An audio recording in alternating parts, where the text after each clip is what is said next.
ہوتے جائیں گے ہم سید نبی رضا نوری صاحب جو الحمدللہ ہمارے اور آپ کے لیے ناسک کی سرزمین سے یہاں پر تشریف آئے ہیں. اللہ کافی حضرت کا نعرہ تکبیر و نعرہ رسالت سے استقبال کرے. نعرہ تکبیر، نعرہ رسالت، فرمائے اہل سنت معاشرے مسلک اعلیٰ حضرت حضرت آل رسول سید نبی رضا نوری صاحب قبلہ.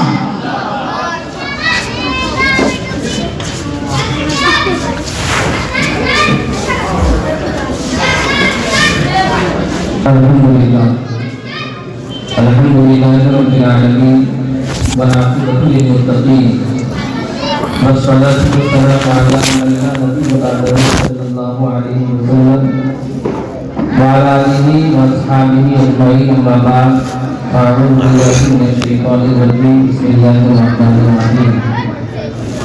قال رسول اللہ صلی اللہ علیہ وسلم لا يؤمن أحدكم حتى أكون أحب إليه من ماله وولده والناس أجمعين. صدق رسول الله صلی اللہ علیہ وسلم. اسٹیج پر جناب کو سادات اکرام، علماء اکرام، حفاظ اکرام، السلام علیکم ورحمۃ اللہ وبرکاتہ.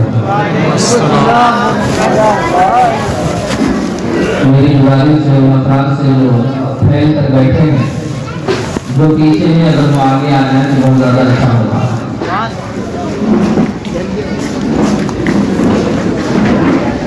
آئیے ہم سب مل کر اپنی اور ساری کائنات کی مرکزی عقیدت اور ان سے بے بسا چارہ سازہ درمند روح کائنات، جامع کائنات، مدار کائنات اور مراد کائنات، امام الانبیاء، خاتم النبیین، تاجدار ہند و حرم، تاجدار ارض و عجم، محمد عربی صلی اللہ علیہ وسلم کی بارگاہ میں درود پاک اللہ نے پیش کر دیا. اللہم صلی علی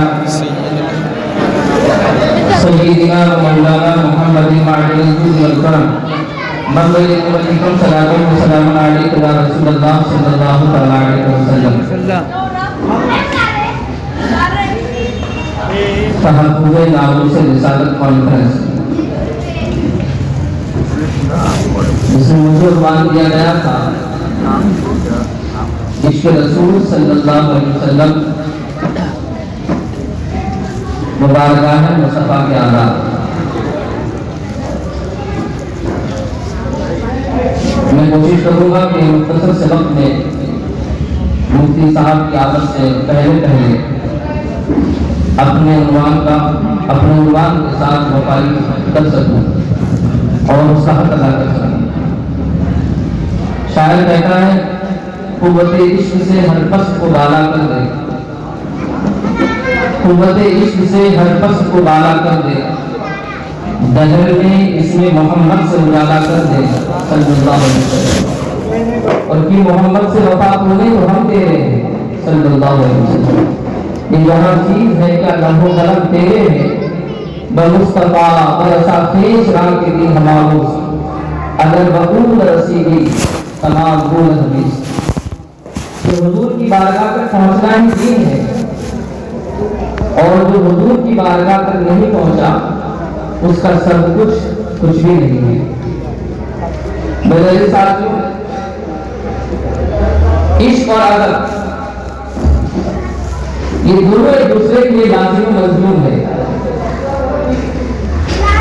ان دونوں کا چوری دامن کا رشتہ ہے. جہاں عشق ہوگا وہاں ادب ضرور ہوگا. انسان جس سے محبت کرتا ہے اور جیسی محبت کرتا ہے اتنی ہی اس کی تعظیم کرتا ہے، اس کا ادب کرتا ہے، اس کا احترام بجا لاتا ہے. ہاں اگر کہیں آپ ایسا دیکھ لیں کہ کوئی کسی سے محبت کرتا ہے اس کا ادب نہیں کرتا تو سمجھ جائے کہ یہ عشق نہیں کر کے ڈھونگ ہے. اس کے لیے کہ عشق کی پہلی سیڑھی پہلے دین کلام ادب ہے. ادب ابتدا میں، ادب آغاز میں محبت کا، عشق کا دل لگا لیا۔ ایک بار سے کسی نے پوچھا کہ دین ہے کیا؟ تو اقبال نے اپنے انداز میں جواب دیا تھا، دین سراپا سوختن اندر در، انتہائے عشق آغازش ادب۔ دین کے بارے میں اقبال سے پوچھا گیا تو اقبال جواب دیتا ہے کہ دین دراصل محبوب کو حاصل کرنے کے لیے تڑپنے کا نام دین ہے، جس کی ابتدا ادب سے ہوتی ہے اور انتہا عشق پر ہوتی ہے۔ تو ادب اور عشق دونوں کا چولی دامن کا رشتہ، ادب بے پناہ ضروری ہے۔ وہ معاشرہ، وہ سوسائٹی جہاں ایک دوسرے کا ادب کیا جاتا ہے، جہاں ایک دوسرے کا احترام کیا جاتا ہے، جہاں ایک دوسرے کی تعظیم کی جاتی ہو، جہاں ایک دوسرے کا رسپیکٹ کیا جاتا ہے، وہ معاشرہ بڑا پرسکون معاشرہ ہوتا ہے، وہ سوسائٹی بڑی محبت والی سوسائٹی ہوتی ہے۔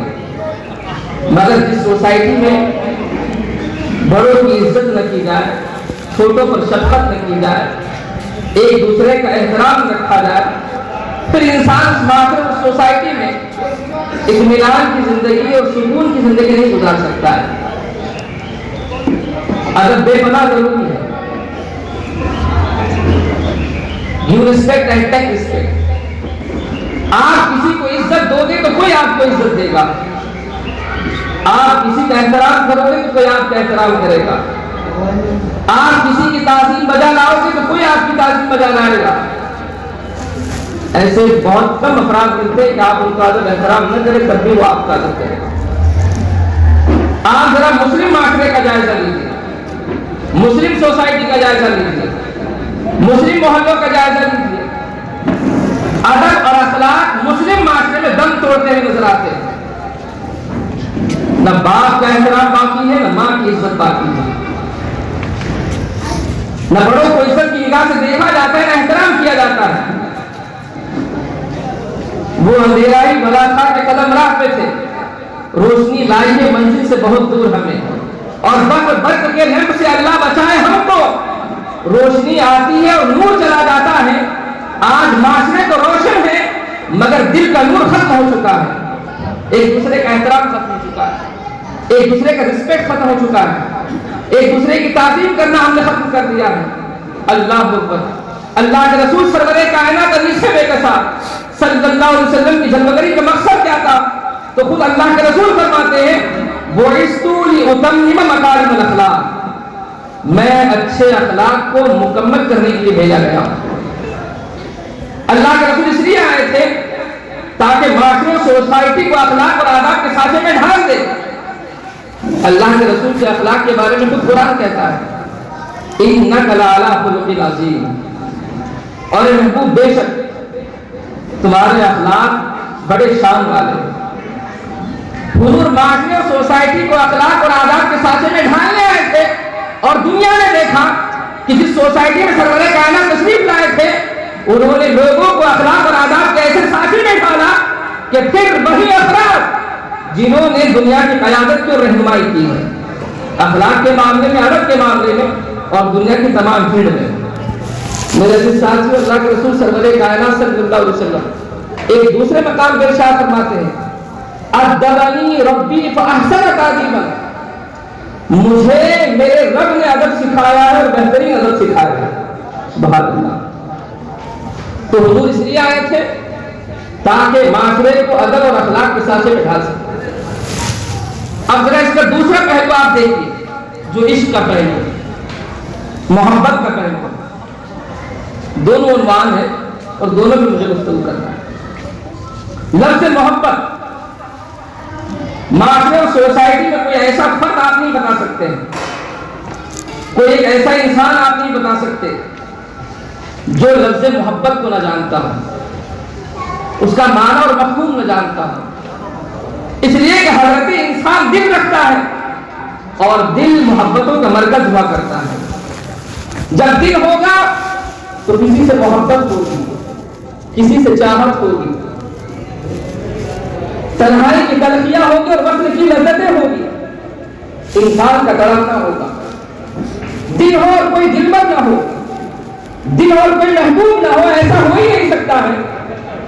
جس طرح پھول خوشبو کے بغیر بیکار ہے، اسی طرح دل محبت کے بغیر بیکار ہے۔ دل ہو تو محبت کا ہونا ضروری ہے، لازمی شے ہے۔ اور آپ اگر دیکھیں دنیا کی دوسری چیز اگر لٹتی ہے تو برباد ہوتی ہے، مگر جب دل لٹتا ہے تو آباد ہوتا ہے۔ آپ ایک شیشے کو دیکھیے، شیشہ اگر اچھا ہو تو اس کی قیمت بڑھ جایا کرتی ہے، مگر یہی شیشہ جب ٹوٹ جاتا ہے تو قیمت گھٹ جایا کرتی ہے۔ مگر دل کا معاملہ ذرا الگ ہے، دل جب ٹوٹتا ہے تو اس کی قیمت بڑھ جایا کرتی ہے۔ تو بچا بچا کے میرے کسے تیرا آئینہ ہے وہ آئینہ کہ شکست ہو تو عزیز تر ہے، نگاہ آئی کا ساتھ۔ جب یہ بات یقینی ہے کہ دل ہے تو کوئی محبوب ہوگا، کوئی دلبر ہوگا، تو پھر کسی ایسے سے محبت کیوں نہیں کرتے جو خدا کا بھی محبوب ہے؟ ایسے سے محبت کیوں نہیں کرتے جو محبت کی رسم جانتا ہو، جو محبت کی ریت جانتا ہو، جو محبت کو نبھانا جانتا ہو؟ ایسوں سے محبت کرتے کیوں ہو جو محبت کی ریت نہیں جانتا، رسم نہیں جانتا؟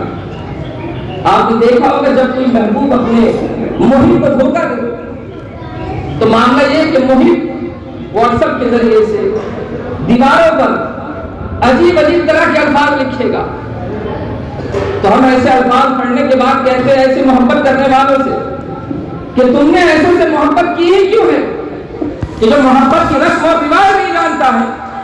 آؤ ذرا ہم بھی تمہیں محبوب کا ایسا درد دکھاتے ہیں، ایک معشوق کا ایسا آستارہ دکھاتے ہیں کہ جب وہ محبوب اپنے محب کا اور اپنے سے محبت کرنے والے کا ہاتھ یہاں تھامتا ہے تو پھر حشر کے میدان میں بھی نہیں چھوڑتا ہے۔ وہ کوئی اور در نہیں ہے، وہ آمنہ کے لال کا در ہے کہ جب وہ یہاں ہاتھ تھامتا ہے تو پھر حشر کے میدان میں بھی اپنے سے محبت کرنے والے کا ہاتھ نہیں چھوڑتا ہے۔ میرے عزیز ساتھی، میں نہیں کہتا آنا حضرت فرماتے ہیں ماں جب ایک لوتے کو چھوڑے، ماں جب ایک لوتے کو چھوڑے، لطف بہا فرماتے یہ ہے، باپ جہاں بیٹے سے بھاگے آہا کہہ کے بلاتے یہ ہیں۔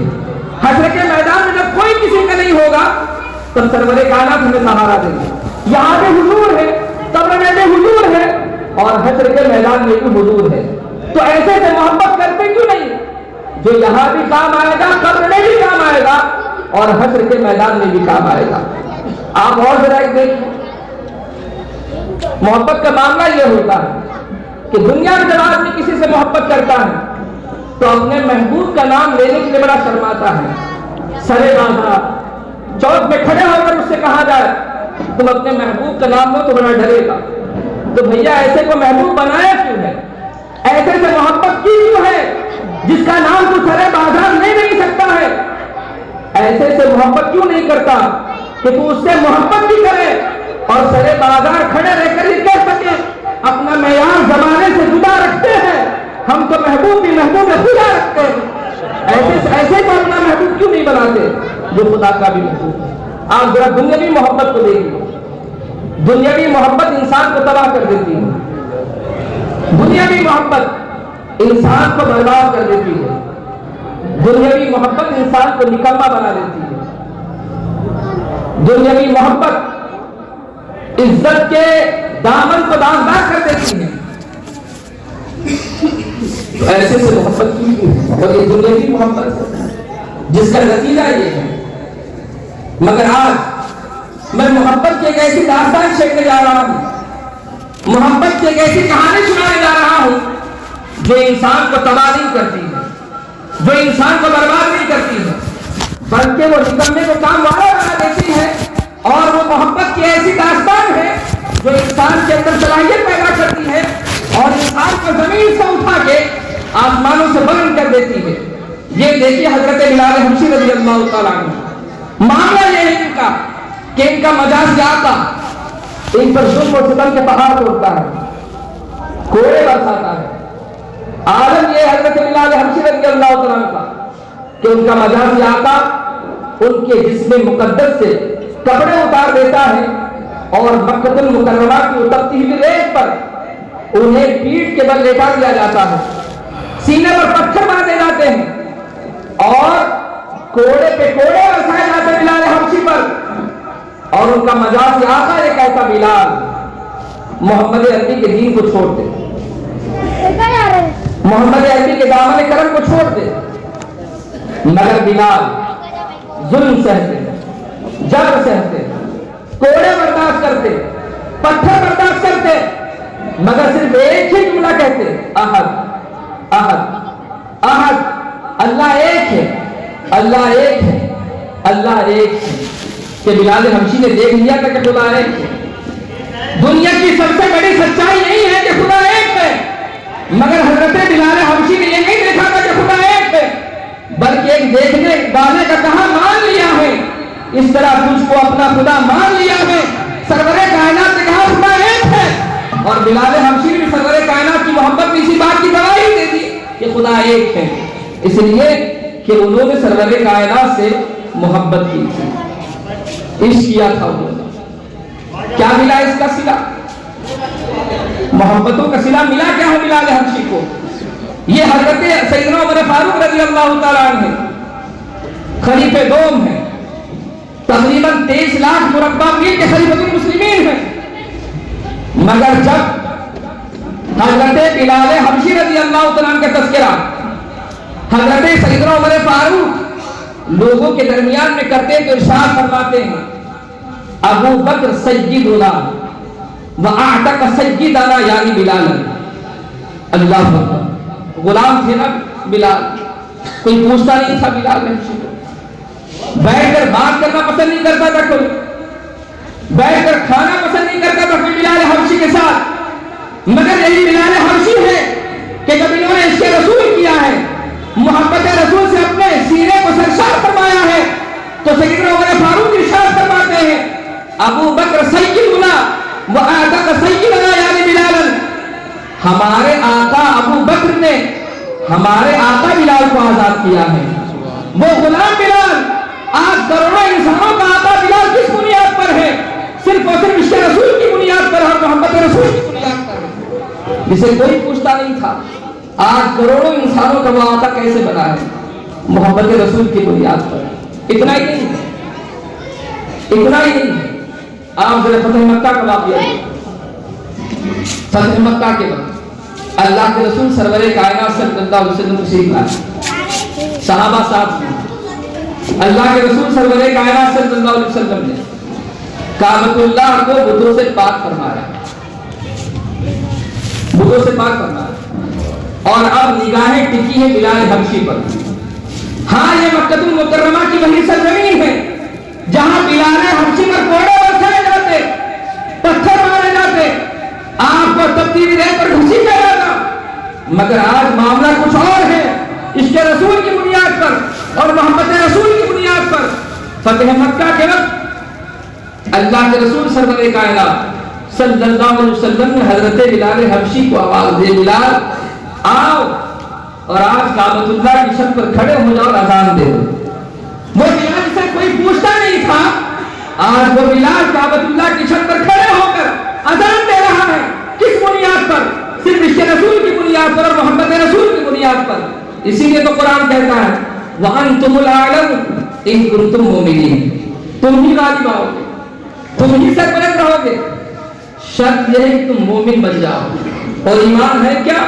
تو حضور فرماتے لا یؤمن احدکم حتی اکون احب الیہ من والدہ وولدہ والناس اجمعین، تم میں سے کوئی بھی شخص اس وقت تک کامل مومن نہیں ہو سکتا جب تک کہ وہ سب سے زیادہ کائنات میں مجھ سے محبت نہ کرے، اور جب ایسا ہوگا تو منبر و محراب پر آپ کے تذکرے کیے جائیں گے۔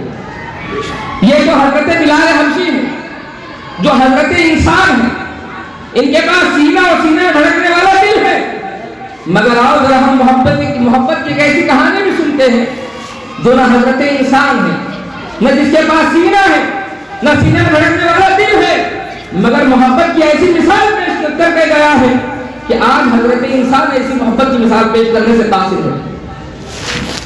مسجد نبوی شریف اللہ کے رسول سرور کائنات صلی اللہ علیہ وسلم کا معمول یہ تھا کہ آپ مسجد نبوی شریف میں ایک کھجور کے درخت کے تنے سے اپنی پشت مبارک، اپنی پیٹھ مبارک لگا کر کھڑے ہو جاتے اور صحابہ کو واعظ و نصیحت فرماتے تھے، واعظ و نصیحت فرماتے تھے، اور بہت دیر تک واعظ و نصیحت کا سلسلہ چلتا رہتا۔ صحابہ پر شاک گزرا کہ ہمارے آقا اتنی دیر تک کھڑے ہو کر واعظ و نصیحت فرماتے ہیں۔ تو دو روایتیں ہیں، ایک روایت میں یہ آیا کہ صحابہ حضور کی بارگاہ میں گئے اور عرض پیش کرتے ہیں کہ یا رسول اللہ صلی اللہ علیہ وسلم، ہم آپ کے لیے ایک ممبر بنانا چاہتے ہیں تاکہ آپ اس پر جلوہ افروز ہو کے، جلوہ بار ہو کے بیٹھ کر ہمیں واعظ و نصیحت فرمائیں۔ دوسری حدیث پاک میں یہ ہے کہ ایک صحابی کے بیٹے جو بڑے ہی تھے وہ حضور کی خدمت میں حاضر ہوئے اور انہوں نے عرض پیش کیا، یا رسول اللہ میں آپ کے لیے ممبر بنانا چاہتا ہوں تاکہ آپ اس کے جلوہ افروز ہو کر ہمیں واعظ و نصیحت فرمائیں۔ حضور نے اس پیشکش کو قبول فرمایا، ممبر شریف بنایا گیا اور ممبر شریف کو مسجد نبوی شریف میں نصب کر دیا گیا۔ اب یہ پہلا موقع ہے، یہ پہلا دن ہے جب اللہ کے رسول سرور کائنات صلی اللہ علیہ وسلم ممبر شریف پر جلوہ افروز ہونے والے ہیں۔ اللہ کے رسول صلی اللہ علیہ وسلم مسجد نبی میں داخل ہوتے ہیں، ممبر پر جلوہ افروز ہوتے ہیں اور بیٹھنے کے بعد واعظ و نصیحت کا آغاز ہوتا ہے۔ آغاز ہونا تھا کہ صحابہ فرماتے ہیں کہ مسجد نبی میں رونے کی آواز آنے لگی، گریہ بازاری کی آواز آنے لگی۔ حضرت جابر بن عبداللہ رضی اللہ عنہ کا اسٹیٹمنٹ، آپ فرماتے ہیں کہ رونے کی ایسی آواز آتی تھی جیسے کوئی بچہ بلک بلک کے روتا ہو۔ اور حضرت انس بن مالک فرماتے فسمعنا لذلك الجب صوتا كصوت العشاء، حضرت انس بن مالک فرماتے ہیں کہ ہم نے اس کے رونے کی، اس کی آہو سنا کی، اس کی گریہ بازاری کی آواز سنی، ایسے روتا جیسے کوئی اونٹنی روتی ہو۔ یا ایک نقطہ میں بیان کرتا ہوں، عربی زبان میں اونٹنی کو ناقۃ کہتے ہیں، مگر یہاں الاشار کا لفظ آیا ہے۔ کیوں؟ اشار اس اونٹنی کو کہتے ہیں جو ابھی حمل سے ہو، یا پھر اس اونٹنی کو کہتے ہیں جس نے ابھی بچہ جنا ہو۔ ذرا آپ مثال سے سمجھیں، ایک گھر میں بچے کی ولادت ہوئی اور ماں سے اس کے بچے کو آپ نے چھین لیا، تو آپ بتائیے ماں کس طرح بلبلاتی ہوئی روئے گی؟ جس طرح ماں اپنے پیدا ہوئے بچے کی جدائی کی روئے گی اور جو اس کے رونے کی کیفیت ہوگی، حضرت انس بن مالک فرماتے ہیں اسی طرح رونے کی آواز مسجد نبوی شریف میں آ جا رہی تھی۔ کون رو رہا تھا؟ وہی کھجور کے درخت کا تنا، وہی درخت کا تنا رو رہا تھا جس سے پشت مبارک لگا کر سرور کائنات حدیث میں کسر صلی اللہ علیہ وسلم واعظ و نصیحت فرماتے تھے۔ صحابہ فرماتے ہیں کہ حضور نے واعظ و نصیحت کو موقوف فرمایا، روک دیا، ممبر شریف سے نیچے تشریف لے گئے اور اس درخت کے تنے پر اپنا دست رحمت، اپنا دست برکت، اپنا دست شفقت رکھا۔ حدیث پاک کے الفاظ ہیں کہ جب حضور نے اپنا دست رحمت اور اپنا دست شفقت رکھا ہے اس درخت کے تنے پر، تو وہ سسکیاں لیتے ہوئے خاموش ہو گیا۔ ایک ماں کو ایک بچے کو اس بچے سے جدا کر دیا جائے اور جب بچہ ماں سے جدا ہونے کے بعد جب دوبارہ آغوش میں آئے گا تو سسکیاں لیتے ہوئے خاموش ہو جاتا ہے، اسی طرح آج یہ درخت کا تنا حضور کی آغوش میں آنے کے بعد سسکیاں لیتے ہوئے خاموش ہو جاتا ہے۔ اب یہاں سے بھی دو روایت، ایک روایت میں یہ ہے کہ صحابہ فرماتے ہیں اور ایک روایت میں یہ ہے کہ جب وہ سسکیاں لیتے ہوئے خاموش ہو گیا تو اللہ کے رسول سرور کائنات صلی اللہ علیہ وسلم دوبارہ ممبر شریف پہ جلوہ افروز ہوتے ہیں اور جلوہ افروز ہونے کے بعد ارشاد فرماتے ہیں اے صحابہ سنو، اگر میں آج اپنا دست رحمت، اپنا دست برکت، اپنا دست شفقت اس درخت کے تنے پہ نہ رکھتا لحل الى یوم القیامہ، تو یہ صبح قیامت تک میری جدائی میں روتا رہتا ہے۔ کس کا عشق تھا یہ؟ اسطورہ حنانہ کا عشق تھا۔ ایک درخت کے تنے کا عشق کا عالم یہ ہے۔ اور سنو اس کا سلا کیا ملا ہے اسطورہ حنانہ کو؟ اسطورہ حنانہ اتہاس کا باب بن گیا ہے، چیپٹر بن چکا ہے، اور صبح قیامت تک منبر و محراب پر اسی درخت کے تنے کا تذکرہ ہوتا رہے گا، اس کے چرچے ہوتے رہیں گے۔ جب ایک درخت کا تنا ہو کر سرور کائنات کی اس کی بنیاد پر قابل ذکر ہو سکتا ہے تو اے حضرت انسان، جب تو عشق رسول کرے گا، جب تو محبت رسول سے اپنے آپ کو سرشار کرے گا تو پھر تو قابل ذکر کیوں نہیں بنے گا؟ منبر و محراب پر تیرے ذکر کیوں نہیں کیے جائیں گے؟ شرط یہ ہے کہ ہم محبت رسول کو اپنے سینے میں بٹھا لیں، عشق رسول کو اپنے سینے میں بٹھا لیں۔ ہمارا معاملہ تو یہ ہے کہ اب زبان تک عشق رہ چکا ہے۔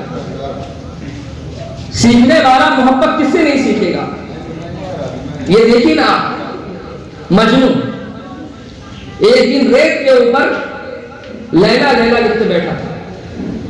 ایک شخص گزرا وہاں سے، مجنوں سے جان بوجھ کے پوچھتا ہے مجنوں لکھتا کیا ہے؟ کیا لکھ رہا ہے مجنوں؟ تو مجنوں جواب دیتا ہے عشق نام لیلا می کلم خاطر خدرا تسلی می رحم۔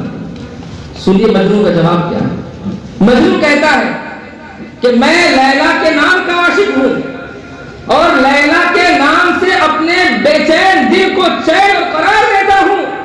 اس کو لکھنے کے بعد علامہ جلال الدین رومی علیہ رحمہ لکھتے ہیں کہ جب لیلا کا نام مجنوں کو قرار دے سکتا ہے تو نبی کا نام امتی کو قرار کیوں نہیں دے سکتا ہے؟ نبی کا نام امتی کو قرار کیوں نہیں دے سکتا ہے؟ اور یہی نہیں ہے، اسی لیلا کو ایک دن بادشاہ نے بلا لیا دربار میں، کہتا ہے لیلا اتنی خوبصورت تو ہے، اتنا حسن و جمال تو تیرے اندر ہے، از دیگر خوبا تو افزوں نے اس کی، تجھ سے بہتر تو میرے دربار کی لونڈیا ہے، مگر معاملہ یہ ہے کہ تو نے قیس کو مجنوں بنا دیا، پاگل ہو گیا ہے مجنوں، حواس باختہ ہو گیا ہے، ہوش و ہوا کو کھو بیٹھا ہے، آخر تجھ میں ہے کیا؟ تو سنیں جواب کیا دیتی ہے لیلا۔ لیلا جواب دیتی گفت خاموش چور تو مجنون نہیں اس کی۔ بادشاہ خاموش ہو جا، اس لیے کہ تو مجنون نہیں ہے۔ دید ہے مجنون اگر کودے ترا، از تو عالم بے خبر کودے ترا۔ اگر تجھ کو مجنون کی آنکھ مل جائے تو تو بھی جہاں دیکھے گا تجھے صرف لیلا نظر آئے گی۔ اس کو لکھنے کے بعد علامہ جلال الدین رومی علیہ رحمہ لکھتے ہیں کہ لیلا کو دیکھنے کے لیے مجنوں کی آنکھ چاہیے اور سرور کائنات کو دیکھنے کے لیے ابو بکر کی آنکھ چاہیے۔ ابو بکر کی آنکھ، اور اقبال نے تو حد کر دی۔ اقبال کہتا ہے جس کو نگاہ ابو بکر مل جائے وہ جہاں دیکھے گا اسے حسن مصطفیٰ نظر آئے گا، اسے حسن مصطفیٰ نظر آئے گا۔ اس لیے کہ صدیق اکبر امام العاشقین ہے، امام العاشقین کیسا عشق کرتے تھے، سب کچھ نشاور کر دیا آپ نے۔ ایسا عشق ایک مثال میں پیش کروں، آگے بڑھو۔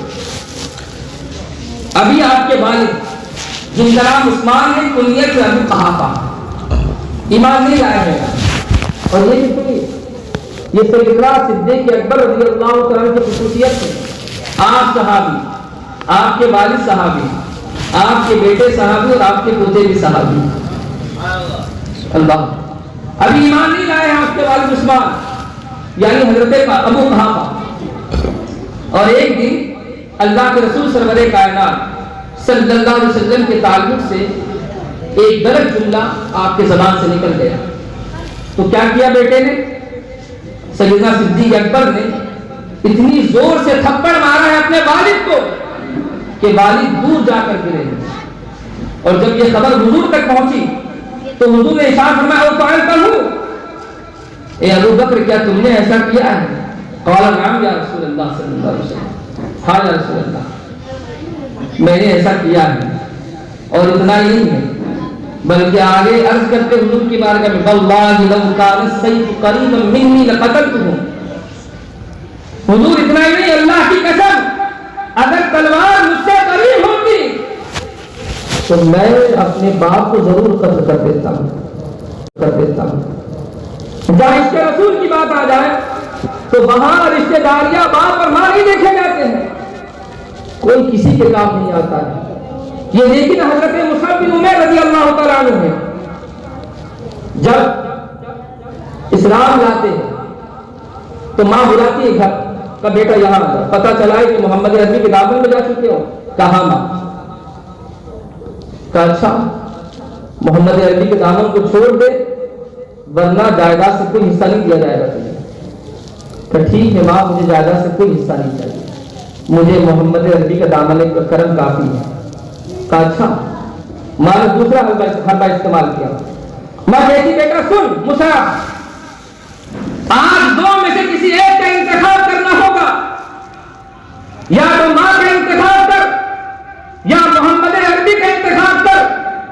تو سنو، حضرت مصعب بن عمیر رضی اللہ عنہ فرماتے ہیں ماں ایک نہیں ایسی ہزاروں مائیں محمد عربی کے قدموں پہ مصعب قربان کر دیتا ہے۔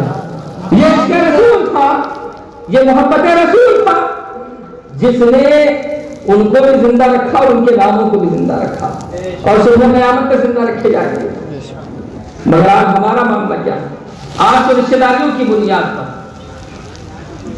آج کاروبار کی بنیاد پر سب ملی جلی سرکار ہے، ملی جلی سرکار۔ شاید ایسا یہاں ہوتا نہیں ہوتا ہے ہم نے جانا، مگر معاملہ یہ ہے کہ لوگ علماء سے یہ کہتے ہیں حضور تقریر فرمائے، رد فرمائے، علماء تقریر کرتے ہیں، رد کرتے ہیں، بائیکاٹ کرتے ہیں، اور عوام کا معاملہ یہ ہے کہ عوام میل جول، رشتے داریاں، جماعت کا مسئلہ، وہ والی جماعت نہیں۔ اب سنیوں میں یہ جماعت آ گئی، اتار میں، منیار میں، دھوبی میں رشتے داریاں کریں گے، چاہے سنی ہو یا چاہے 24۔ کہتے حضرت ہم کو جماعت دیکھنا پڑتی ہے، یہ جماعت تمہارے کام نہیں آنے والی ہے، یہ جماعت نہ یہاں سے ہو، اور اگر تم جماعت میں رشتے داری کرتے بھی ہو تو پہلے یہ کیوں نہیں دیکھتے کہ سنی ہے یا نہیں ہے۔ اب تو جماعت کے لیے سنی 24 سب مٹا دیا لوگوں، سب میل جول کر رہے ہیں۔ میرے عزیز، زبان سے عشق کا کوئی فائدہ نہیں ہے، عشق کے لیے عمل کے میدان میں اترنا پڑتا ہے۔ اور میں عمل کے میدان کی 2 مثالیں پیش کروں۔ تحریک ختم نبوت 1953 کا واقعہ۔ ایک ماں اپنے بیٹے کی بارات لے کر گھر سے نکلتی ہے، باہر نکلنا تھا کہ گولیوں کی آواز آتی، لوگوں سے پوچھتی معاملہ کیا ہے۔ کہا کہ مائی ناموس رسالت کے خاطر، عزت رسول کے خاطر لوگ اپنے سینوں پہ گولیاں کھا رہے ہیں۔ آج تحفظ ناموس رسالت کانفرنس آپ منا رہے ہیں، منائیے، مگر عمل کے میدان میں معاملہ یہ ہے ہمارا، کسی پیر صاحب کے بارے میں اگر کچھ کہہ دیا جائے تو اس خانقاہ کے ماننے والے اور پیر کے ماننے والے سب جمع ہو کر میٹنگ کرتے ہیں، مگر جب سرور کائنات کی باری آتی ہے اور ناموس رسالت میں حملے کیے جاتے ہیں اور تب لوگوں سے کہا جائے تو لوگ کہتے ہیں حضرت لا اینڈ آرڈر کا مسئلہ ہے، محلے کا ماحول خراب ہو جائے گا، شہر کا ماحول خراب ہو جائے گا، گاؤں کا ماحول خراب ہو جائے گا۔ اجی پیر بڑا نہیں ہوتا، حضور بڑے ہیں، پیر نے اور سب نے حضور کا ڈالا پڑا ہے، مگر آج یہ کھوکھلا عشق ہے جو پیروں تک محدود ہو چکا ہے۔ تو یہ دیکھیے مائی، جب سنا اس مائی نے کہ ناموس رسالت کی بات ہے اور لوگ اپنے سینوں پہ گولیاں کھا رہے ہیں، گھر میں جاتی ہے، باراتیوں سے منت و سماجت کرتی ہے، سب کو بھیج دیتی ہے، اور پھر بیٹے کو بلا کے کہتے ہیں بیٹا میں نے تمہیں آج ہی کے دن کے لیے پیدا کیا تھا، سبحان اللہ، آج تو تمہاری شادی نہیں کروا رہی ہوں، تو میرے بیٹے آج ناموس رسالت کی بات ہے، جا شہید ہونا تاکہ میں بھی فرق محسوس کر سکوں کہ میں کسی شہید کی ماں ہوں، کسی شہید کی ماں۔ بیٹے سے کہنا تھا، بیٹا راضی ہوتا ہے اور تحریک ختم نبوت کے جلوس میں شریک ہو جاتا ہے 1953۔ اور جب اس کی لاش گھر آتی ہے تو دنیا دیکھتی ہے کہ گولی پیٹ پہ نہیں بلکہ سینے پہ لگی ہوئی تھی، اللہ اکبر۔ عشاق رسول ایسے ایسے گزرے ہیں، یہی تحریک ختم نبوت ہے۔ ایک جوان کالج کا لڑکا اپنے ہاتھ میں کالج کی کتابیں لے کر جا رہا ہے، راستے میں جلوس دیکھتا ہے، لوگوں سے پوچھتا ہے جلوس کس بات کا ہے؟ کہاں کہ تحریک ختم نبوت کا جلوس ہے۔ کہا اچھا، کتابوں کو راستے کے کنارے رکھ کر جلوس میں شریک ہو جاتا ہے۔ ایک کالج میں پڑھنے والوں اور ایک کاروبار کرنے والوں، یہ ذمہ داریاں صرف علماء کی نہیں ہے، آپ کی بھی ہے، اس لیے کہ آپ نے حضور کا کلمہ پڑھا ہے۔ وہ کالج میں پڑھنے والا کتابیں راستے کے کونے میں رکھ دیتا ہے، جلوس میں شریک ہو جاتا ہے، اور شریک ہونے کے بعد کوئی شخص اس سے پوچھتا ہے کہ جوان بات کیا ہے؟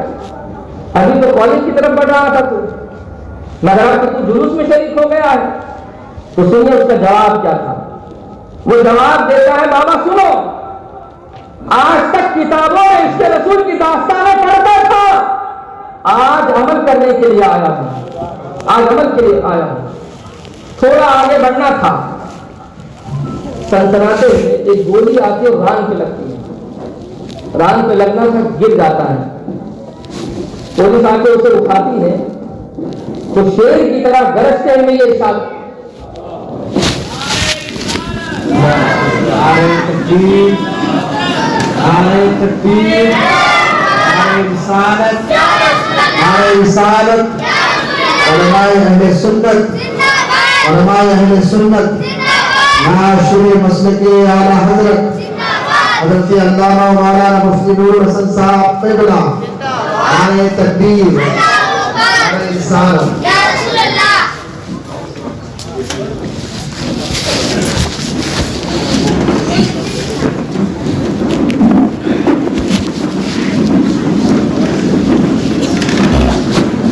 درود شریف پڑھیے، اللہم صلی علی سیدنا و مولانا محمد معدن الجود والکرم منبعین والحکم صلاۃ و سلام علیک یا رسول اللہ صلی اللہ تعالی علیہ وسلم۔ اس عظیم شخصیت کی آمد کا انتظار تھا۔ آخری خطیب مفتی نور حسن صاحب جب بدر ہو گئے، بس ایک دو باتیں اور میں اس کو ختم کر۔ تو اس جوان کے ران پہ گولی لگتی ہے، گرتا ہے، پولیس والے آ کے اٹھاتے ہیں، سہارا دیتے ہیں۔ سہارا دینا تھا کہ شیر کی طرح گرجتے ہوئے ان سے کہتا ہے، اے ظالموں، ران پہ گولی کیوں مارتے ہو؟ سینے پہ گولی مارو۔ اس لیے کہ عشق رسول میرے سینے میں موجود ہے۔ یہ عشق رسول کا جذبہ تھا، محبت رسول کا جذبہ تھا، اور تحریک ختم نبوت میں یہ عشاق رسول حاضر ہوئے تھے۔